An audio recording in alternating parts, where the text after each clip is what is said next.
Bab 64. Melakukan pencarian. 5 bulan kemudian, para anak buah Alvano sudah mencari di semua kota di negara ini. Pencarian mereka terakhir di kota S. Sudah 1 minggu mereka mencari di kota S tapi belum juga ia temukan. Para anak buah Damian juga masih mencari, bahkan mereka ikut dalam pencarian di kota S. Lihat sana, ada sekumpul orang yang sedang dipukul. Ucap salah satu dari mereka anak buah Alvano. Kita ke sana, ucap salah satu anak buah Damian. Mereka pun ke sana karena penasaran.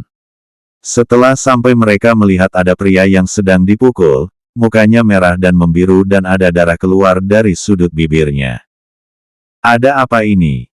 Tanya anak buah Alvano yang bernama Jack. Salah satu dari mereka yang memukul pria itu menjawab. Dia seorang pencuri. Dia mencuri di toko perhiasan kami. Jawab pemilik toko perhiasan. Dia sudah sering mencuri di sekitar sini. Jawab pegawai toko perhiasan itu. Jack memperhatikan pria itu yang duduk di tanah. Sekilas ia mengerutkan keningnya. Ia kemudian mengambil ponselnya kemudian melihat sebuah foto dan memperhatikan wajah pria itu dengan foto yang berada di ponselnya. Sepertinya dia. Jack membisikkan ke temannya, temannya pun melihat foto itu dan pria itu. Kemudian ia mengangguk. Apakah kami bisa membawanya? Bos kami sedang mencari keberadaan dia. Dia adalah pelaku atas kecelakaan keluarga bos kami. Ucap Jack pada pemilik toko perhiasan.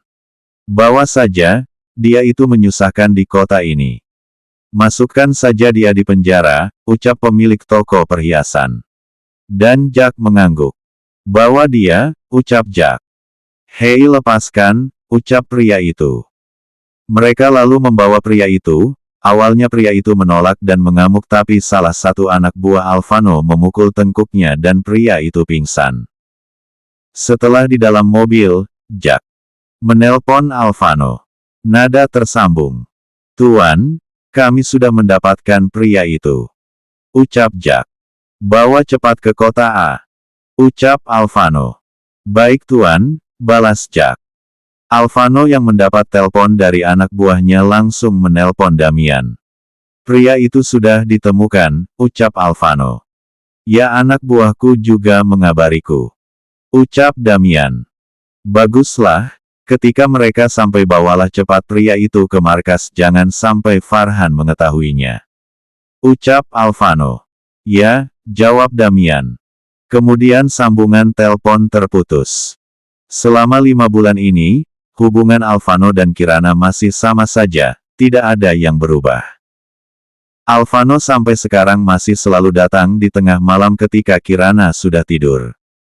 Kirana masih tetap diberikan obat tidur oleh kakek David. Kehamilan Kirana sekarang sudah 7 bulan, Alvano selalu memantau juga kehamilan Kirana lewat dokter Marina. Bahkan ketika malam Alvano selalu berbicara pada anaknya dan mengelus perut Kirana yang membuncit. Alvano tidak pernah merasa lelah, hampir setiap malam datang menghampiri Kirana. Ia malah selalu bahagia karena masih bisa tidur bersama istri dan anaknya walau istrinya dalam keadaan tidur.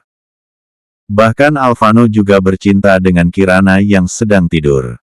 Kirana yang tidur tapi di bawah alam sadarnya ia mengira ia bercinta dengan Alvano dalam mimpi. Kirana juga sebenarnya merindukan Alvano tapi ia selalu tepis, hanya saja di waktu tidur yang ia kira mimpi, Kirana menikmati bercintanya mereka. Alvano juga tidak pernah meninggalkan bekas. Makanya itulah Kirana selalu mengira dirinya bermimpi. Alexander dan Clarissa juga selalu mengawasi putra mereka. Bahkan pernah juga berkunjung ke apartemen putranya membawa Kirana saat Alvano tidak berada di apartemen. Kirana tidak mengetahuinya jika apartemen itu milik Alvano. Clarissa, katakan jika apartemen itu miliknya.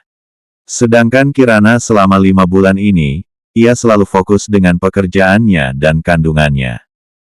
Dan untuk Farhan dan Monique, ia masih saja berusaha mencelakai Kirana.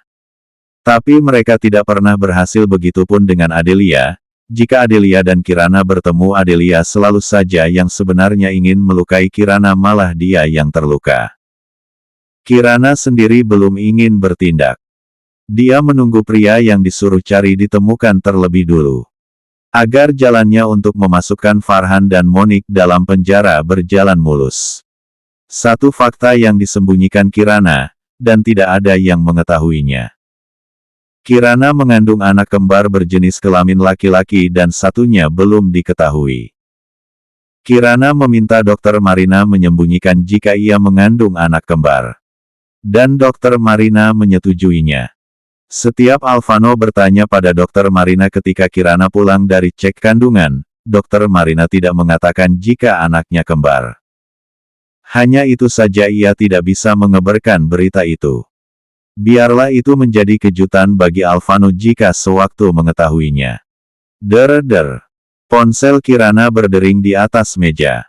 Kirana sedang tidur. Selama memasuki 7 bulan Kirana mudah lelah, apalagi perutnya yang besar. Sekali lagi ponselnya berdering. Der Kirana yang terusik dengan suara akhirnya membuka mata. Ia duduk dan mengambil ponselnya di meja. Nama, Damian yang tertera di layar. Ada apa? Jika kau belum mendapatkannya jangan menelponku, ucap Kirana. Wah, ibu H4 mil emosial banget. Ejek Damian di telepon. Kau itu mengganggu waktu istirahatku. Ucap Kirana. Ya sudah, nanti saja aku telepon jika kau sudah tidak beristirahat lagi. Padahal ini informasi penting. Aku tutup sekarang, ucap Damian yang kesal. Tunggu dulu, ucap Kirana. Apa lagi? Tidur sana, nanti saja, ucap Damian. Hei, kau mengatakan tadi informasi penting, cepat katakan informasi apa kau maksud. Ucap Kirana. Astaga, tadi marah-marah sekarang malah penasaran. Ejek Damian. Damian, teriak Kirana di telepon membuat telinga Damian sakit. Astaga, kau itu sedang H4 mil, jangan teriak-teriak, ucap Damian. Cepat katakan, ucap Kirana. Pria itu sudah ditemukan. Mereka sedang dalam perjalanan ke kota A, ucap akhirnya Damian. Kenapa tidak katakan dari tadi? Jika mereka sudah tiba, bawa pria itu ke markas, ucap Kirana. Makanya jangan marah-marah terus. Aku sudah katakan pada mereka untuk langsung membawa pria itu ke markas. Jawab Damian. Kabari aku jika mereka sudah sampai di markas. Ucap Kirana. Tentu saja. Balas Damian. Ya sudah, aku tutup. Ucap Kirana dan langsung mematikan telepon. Kirana tidak ingin berlama-lama berbicara dengan Damian sebab Damian orangnya penuh ejekan dan jahil, jadi Kirana selalu mematikan telepon sepihak. Sedangkan Damian geleng-geleng kepala melihat tingkah laku Kirana yang semakin hari semakin emosional. Untung aku bukan suaminya, jika aku suaminya aku bisa stres, jika hubungan mereka tidak seperti ini, mungkin Alvano setiap hari kena marah dari Kirana, ucap Damian dan tertawa terbahak-bahak. Para pengawal di sekitar Damian, menggelengkan kepalanya heran melihat Damian tertawa sendiri. Ketika telepon ia matikan, Kirana beranjak dari ranjang dengan pelan-pelan. Rasa mengantuk dan lelahnya hilang. Kirana ingin menemui kakek dan neneknya di luar. Kakek, nenek, panggil Kirana. Astaga, kamu kenapa nak? Pelan-pelan jalannya. Ucap nenek Melani yang khawatir melihat Kirana dengan perut besar melangkah dengan cepat. Nenek Melani mendekati Kirana, dan membawa Kirana duduk di sofa. Ada nak? Tanya kakek David. Damian barusan menelpon kek, kalau pria itu sudah ditemukan, ucap memberitahu Kirana. Kakek David dan nenek Melani tersenyum bahagia. Di mana pria itu sekarang nak? Tanya kakek David. Mereka sekarang lagi di perjalanan menuju ke kota Akek, mereka menemukan pria itu di kota S. Jawab Kirana. Syukurlah, jadi kamu bisa membungkam mulut Farhan dan Monik sayang. Ucap nenek Melani. Iya nek, jawab Kirana. Tiba-tiba perut Kirana sakit. Au, Ucap Kirana memegang perutnya. Membuat kakek dan neneknya kaget. Kenapa sayang? Tanya nenek Melani mulai panik. Dia menendang Nek. Ucap Kirana tersenyum sambil mengelus perutnya. Ya ampun nenek jadi panik ini. Kamu nakal ya, ucap nenek Melani sambil mengelus perut Kirana. Bayi yang di dalam perut Kirana merespon dengan menendang lagi. Astaga Kirana, bayi kamu nendang lagi. Ucap nenek Melani yang merasakan bayi menendang. Dia senang nenek mengelusnya. Ucap Kirana tersenyum. Jadi tidak sabar bertemu dengan bayi ini. Ucap nenek Melani. Kakek David yang dari tadi mendengar saja tersenyum bahagia melihat wanita kesayangannya bahagia. Ulang tahun perusahaan dedimu tidak lama lagi nak, ucap kakek David.